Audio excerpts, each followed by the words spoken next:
उपराष्ट्रपति जगदीप धनखड़ के बयान पर कांग्रेस नेता सलमान खुर्शीद ने कहा कि सुप्रीम कोर्ट अंतिम है, हम लोग इस पर विश्वास करते हैं। आप ये नहीं कह सकते कि हम सुप्रीम कोर्ट की बात तभी मानेंगे जब वो हमारे पक्ष में बात करेगा, या आप ये नहीं कह सकते कि अगर सुप्रीम कोर्ट हमारे खिलाफ बात करेगा तो हम उससे सहमत नहीं होंगे।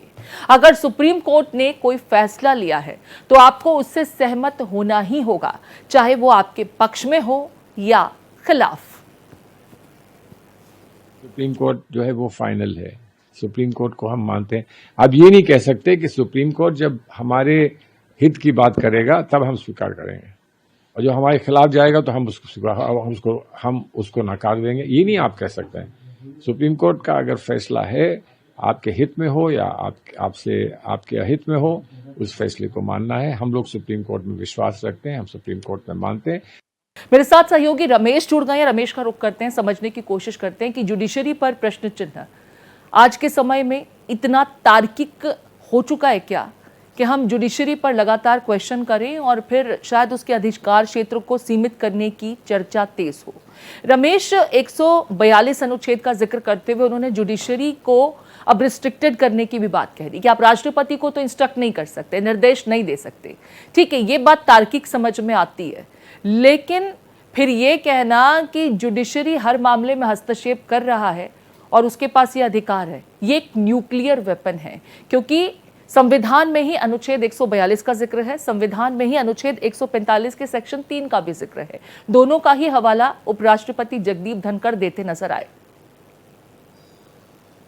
देखिए, बिल्कुल जिस तरह से उपराष्ट्रपति ने पूरा संबोधन किया और उसमें उन्होंने न्यायपालिका और कार्यपालिका की लड़ाई जिस तरह से है, जिस तरह से सुपर संसद बनने की बात कही, जवाबदेही न होने की बात कही, ये सारे सवाल बहुत महत्वपूर्ण हैं। आप देखिए कि जो राष्ट्रपति है वो भारत का प्रथम नागरिक के साथ ही साथ तीनों सेनाओं का प्रमुख होता है, संसद का मुखिया होता है, तो कहीं ना कहीं वो उसकी एक पद की गरिमा है। आप उसे निर्देशित नहीं कर सकते। कहीं संविधान में उल्लेख नहीं है कि 3 महीने में करना है, राज्यपालों के लिए उल्लेख नहीं है कि 1 महीने में करना है।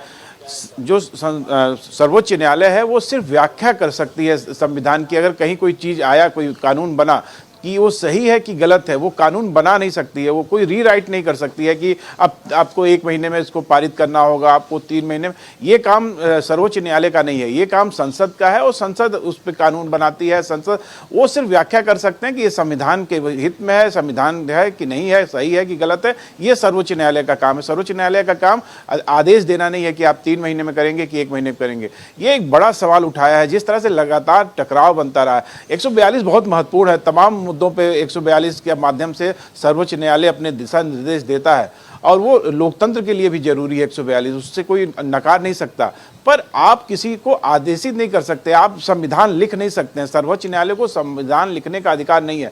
संविधान में लिखने का अधिकार संसद को है, जिसमें कि जनता चुन के भेजती है और वो जनता के हित में कानून बनाते हैं। तो ये टकराव है और बड़ी बात है, और बड़ी बात कही है। आप देखिए जगदीप धनखड़ ने और भी कई बातें आपने उनके संबोधन में अगर उस समय सुना होता। यहाँ पर रमेश, तमिलनाडु का जो ये प्रकरण था, जिस संदर्भ में वो तमाम बातें कर रहे थे, वहां पर बिल पारित हुआ, राज्यपाल के पास गया, राज्यपाल ने राष्ट्रपति को भेजा और वो बिल पेंडिंग पड़ा हुआ था, जिसके बाद राज्य सरकार सुप्रीम कोर्ट जाती है।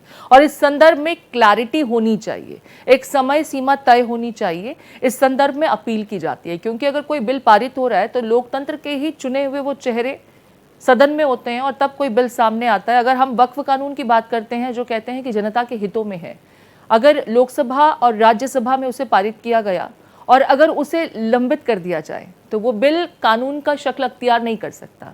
ऐसे में समय सीमा का ही जिक्र सुप्रीम कोर्ट ने अपने उस आदेश में किया था। हालांकि यहाँ पर उपराष्ट्रपति जगदीप धनखड़ ने जो जिक्र यशवंत वर्मा जस्टिस के संदर्भ में भी किया कि एक जज के आवाज से नोटों के बंडल मिलते हैं और उनके विरुद्ध कोई बड़ी कार्रवाई नहीं होती, FIR दर्ज नहीं हो सकती, क्योंकि इस तरह का प्रावधान है। अब ऐसे में फिर आप कुछ भी कर सकते हैं, क्योंकि आपके ऊपर तो कानून उस तरीके से इंप्लीमेंट हो ही नहीं रहा है। इसका जिक्र करते हुए उन्होंने चिंता भी जताई। दोनों ही चीजें बहुत जरूरी हैं और इस पर एक सकारात्मक बहस होनी चाहिए। बिल्कुल, आप जिस तरीके से देखिए कि पूरी घटना घटी और उसके बाद उन्होंने ये भी सवाल उठाया कि जांच करने का अधिकार न्यायालय कैसे जांच करेगा, उससे जो जांच के अधिकारी हैं वो जांच करेंगे। तमाम इस तरह के सवाल उठाए गए और यही लड़ाई है। आप देखिए कि उन्होंने सुपर संसद बनने की बात कही कि न्यायपालिका सुपर संसद बनता जा रहा है। कहीं ना कहीं उन्होंने एक चिंता जताई है कि अगर मान लीजिए कोई कानून बनता है वो सही नहीं है, वो संविधान के अनुसार नहीं है, तो ये इसकी व्याख्या सर्वोच्च न्यायालय कर सकता है। पर सर्वोच्च न्यायालय कोई संसद में कोई परिवर्तन नहीं कर सकता, कोई लिख नहीं सकता, कोई नया कानून वो बनाने का उसको अधिकार नहीं है। उसे सिर्फ व्याख्या करने का अधिकार है कि ये सही है, गलत है, संविधान के अनुसार है या संविधान के अनुसार नहीं है। ये सबसे बड़ा सवाल है और इसी सवाल पे ये जब हुआ कि 1 महीने के अंदर आपको करना है राज्यपाल को, 3 महीने के अंदर राष्ट्रपति को, तो इस पे उन्होंने चिंता जाहिर की और इसी की चिंता को लेकर अब चर्चा चल रही है। बड़ी टिप्पणी भी उनके द्वारा की गई है अनुच्छेद 142 को लेकर के, जिसके तहत सुप्रीम कोर्ट को बड़े अधिकार मिलते हैं किसी भी विषय को संज्ञान में लेकर उस संदर्भ में बातें रखने के लिए। बहुत शुक्रिया रमेश।